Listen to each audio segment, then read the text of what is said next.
Good evening. Welcome to another video from XJW Triple TR. It is 1:46 in the morning here, and I've just come out of a day of just constant negative spiraling. Um, like my whole existence is circling the drain of a toilet. And it's one of those boring clockwise toilets. I wish it was an Australian toilet because then, at least for me, it would be something new.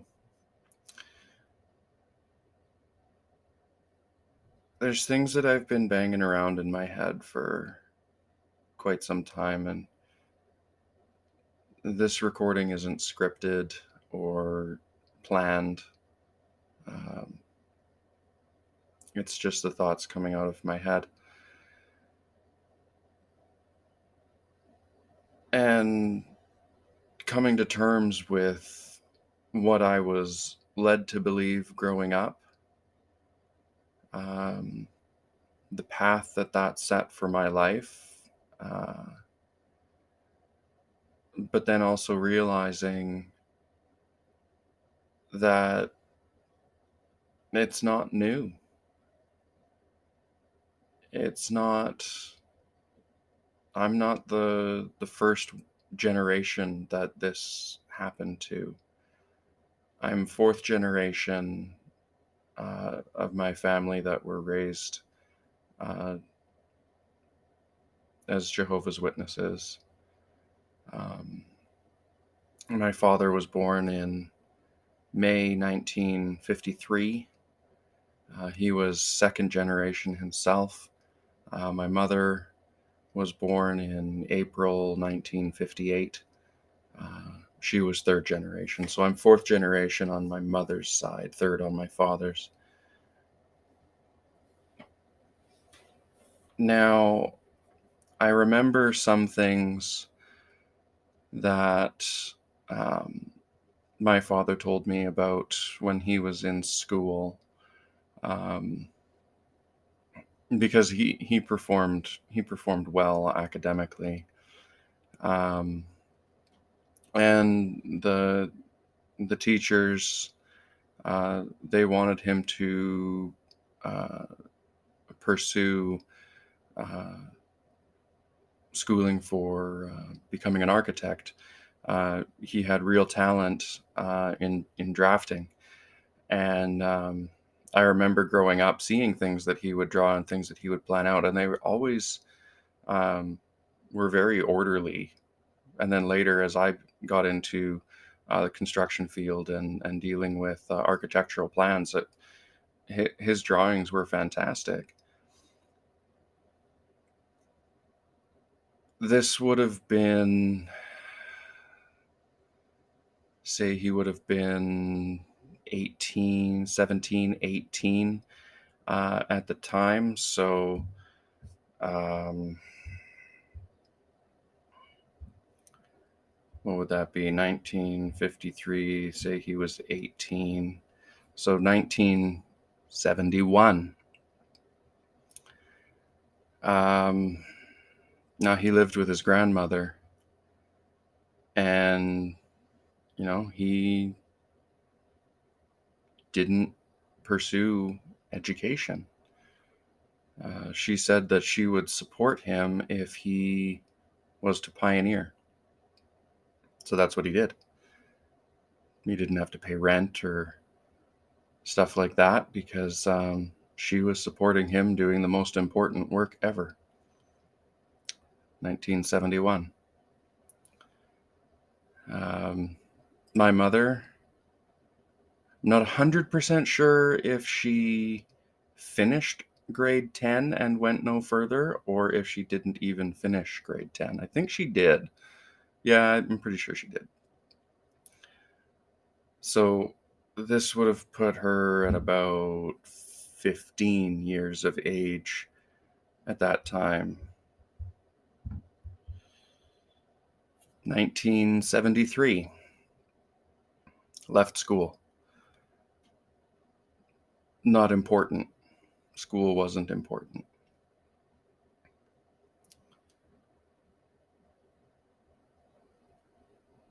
Well, why? Why would you not want an education uh, to provide for your future? Why? Just why? Why would you not plan for life to continue the way it has? Why didn't I?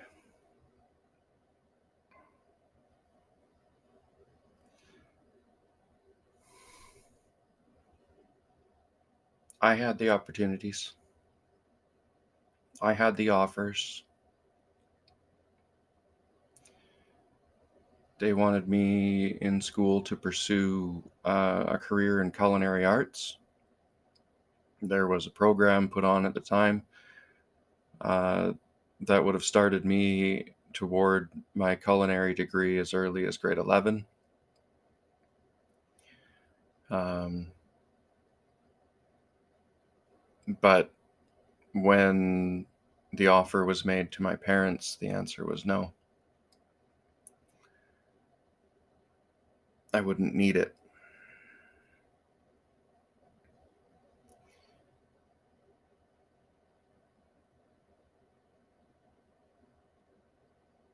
I was aware off and on about the rhetoric around 1975. My dad's younger brother, by 1 year, actually uh, left being a Jehovah's Witness in 1976 after 1975 came and went. And nothing happened. Um, my parents got married in May 1976. They had no intent originally on having children um, because, yes, maybe the world didn't end in 1975, but look at the situation. How much longer could it really last? 1977, my eldest sister was born. 1980, my middle sister, and 1984, myself. All the while, the end of the world is just around the corner. It's so close. And reflecting back and then seeing articles like the one from 1969, uh, May 22nd, 1969. Now, if you want to look this up, you'll have to find a hard copy bound volume, or if any one of you has a Watchtower CD-ROM library, it should be on those as well. But from the Watchtower online library, it stops at 1970. And there's probably a good reason for that. The article that starts on page 14 is... I'm just trying to scroll down to it here on my... It's entitled, "What Future for the Young?"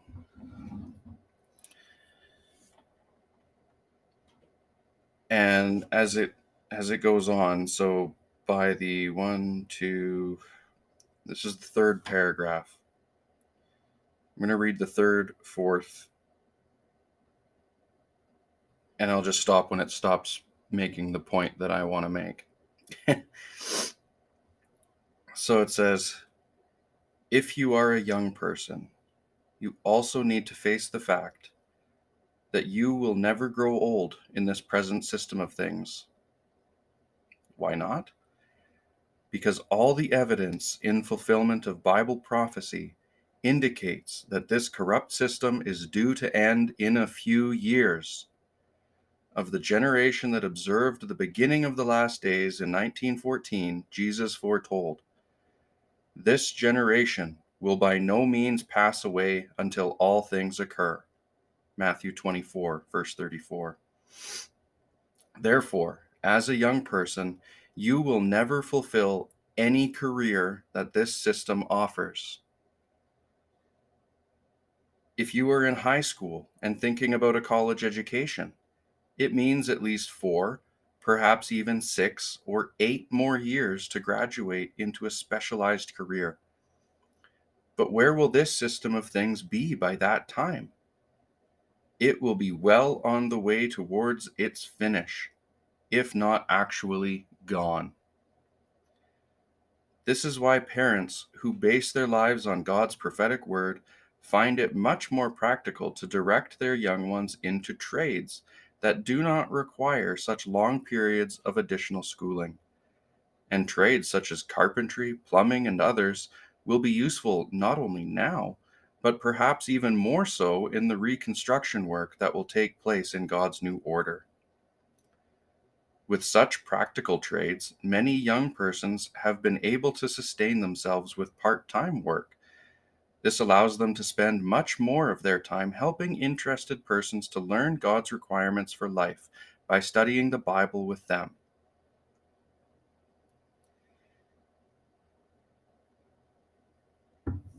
It closes off with 2 paragraphs of same old closing crap.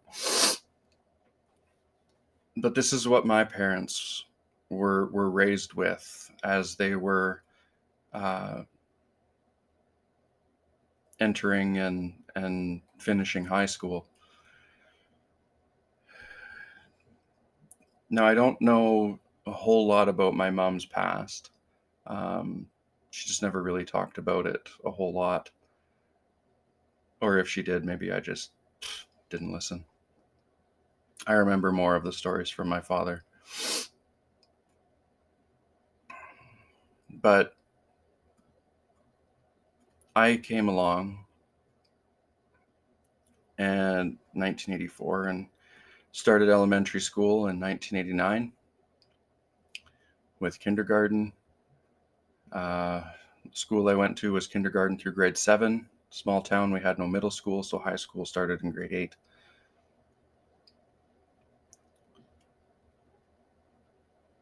I was told that, I remember being told that I wouldn't see high school. I don't remember exactly how old I was being told that, but I remember being told. Well, 1997 came along and I finished grade 7 and later started grade 8 and I was in high school. I wasn't ever supposed to see that. I wasn't supposed to have to deal with that.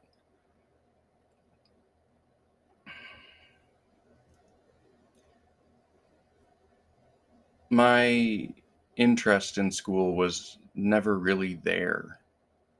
Um, I didn't start doing well until grade 10, and I think I did that simply to prove a point and to be competitive.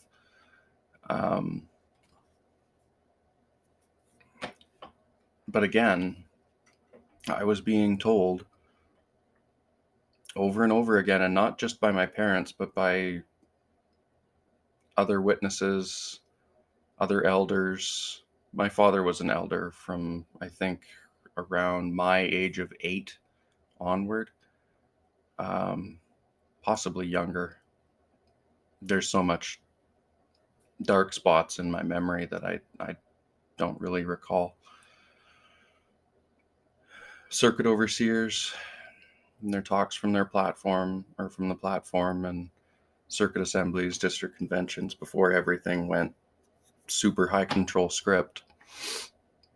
We're always being told that the end of the world is just around the corner. Just like they say today. It's so close. I wasn't supposed to graduate from high school now. 2002 came around. I graduated grade 12 with no plan as to what to do with my life, with no ability or allowability to pursue an education in several fields that I would have been interested in if I was allowed. The world didn't end.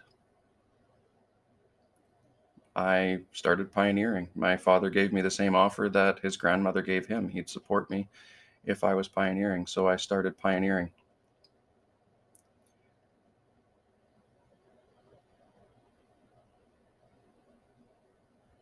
It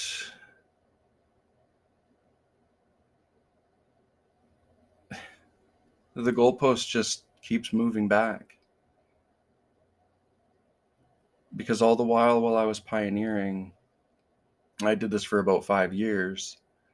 Um, all the pioneers and the elders that I would work with, the circuit overseers that I would work with all the time, it was always in the discussion. Like, when do you think the end is going to come? And it's, oh, well, definitely. Look at this, the way the world is going. It can't last 10 years. It can't last 5 years. If it lasts 3, I'd be amazed. Well, at 10 years, when I was having these discussions, that should have come to an end 8 years ago now. So there's another expectation, generous expectation, that that went unfulfilled. Like, the Watchtower has presented conclusive proof that millions living at 1914 would never die. Now there's less than 300,000 people in the world that were alive in 1914, and the percentage of them that are Jehovah's Witnesses, well, it's definitely less than 1 million. Simple math.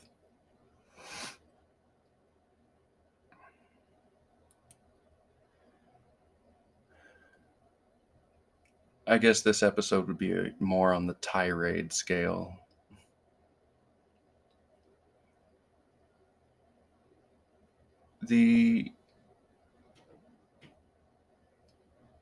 My parents were taught and made to believe the same things that they taught and made me believe. When it came time for me to tell my parents that I no longer believed, and that I don't think I ever really did, and this was September 2021, my mother said something to me that just, it proves who she was to me. She said that when she was 15, she made an ultimatum with herself to stick with the truth until she was 30. And if the end hadn't come by the time she was 30, then she would reevaluate. 30 for her came in 1983. I wasn't even born. Oh, sorry. No, that would have been my father. 1988 for her. So I would have been 4 years old. When that time came around, she looked at it and it's just like, well, I've spent this much time, so it can't be wrong. So just because she went along with it for so long and wasted her life, even though she questioned it as a youth, it can't be wrong simply because she has invested the time.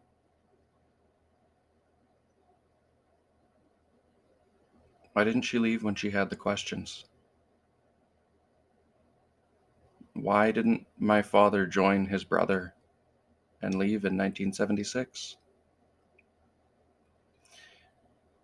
Now, I know if either of those instances happened, I would not exist. At least not in who I am now. So, on an existential level, I can't hold that against them. But to go on and to continue and to put these same belief systems in your children when you don't believe them yourself. And I can't say that for my father. He's never voiced any questioning, faith questioning uh, discussions with me. And my mother hadn't until I told her that I didn't believe anymore.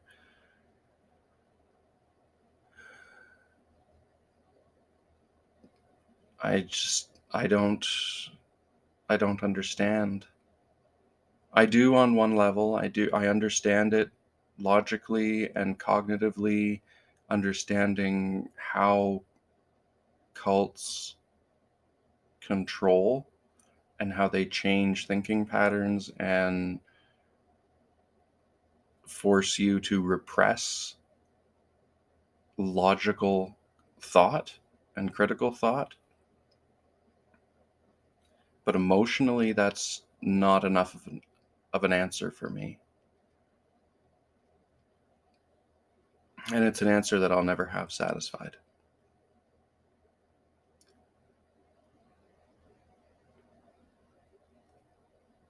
I spent 20 years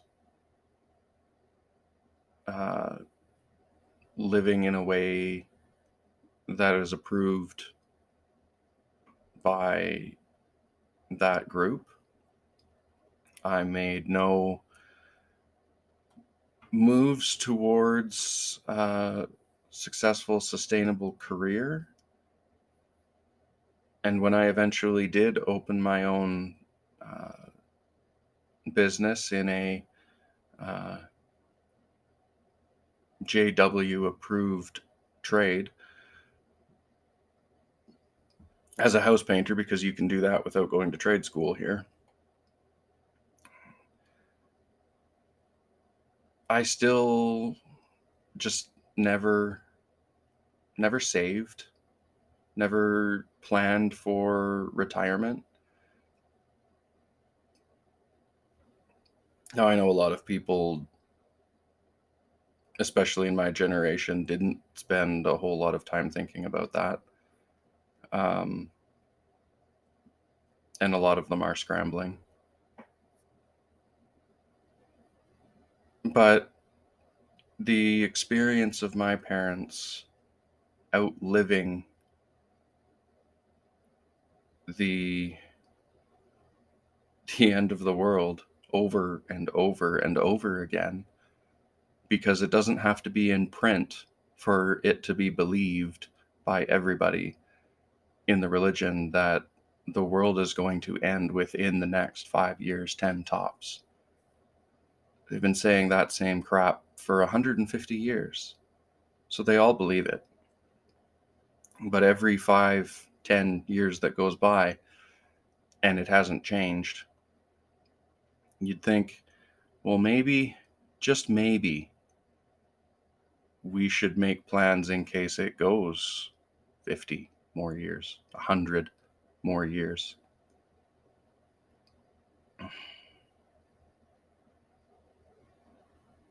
Now that I've left, I have to play catch up on that.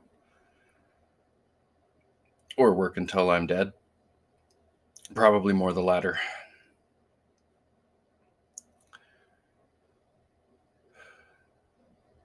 Time limit on this video on this recording app is 30 minutes, and I'm getting close to that now. I really just don't understand or accept how somebody can be lied to so many times and just continue accepting it, continue accepting the revised lie. And that's all New Light is. It's the newest version of the same old lie. And I had enough of it. There's a lot that went into that becoming the decision that I made in life.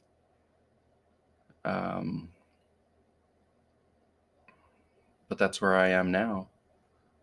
I've been out for just about a year, officially in 24 days, 23 days now that it's April Fool's. So am I.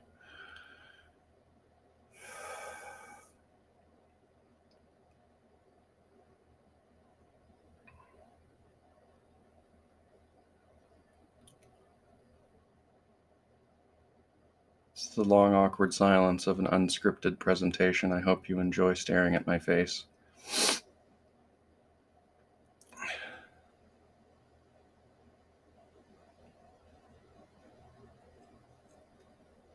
I know a lot of people go through this. I know a lot of you out there are going through this. Just know that you're not alone. You're never alone. Even when no one is there and you are physically alone, there is so many of us out here that have gone through situations very similar to yours. We've been in your position. We've had the breakdown of our faith, the breakdown of our belief. We've lost, and we've gone through the existential crises, because there's never just one. It's something that happens over and over and over again. But you're not alone.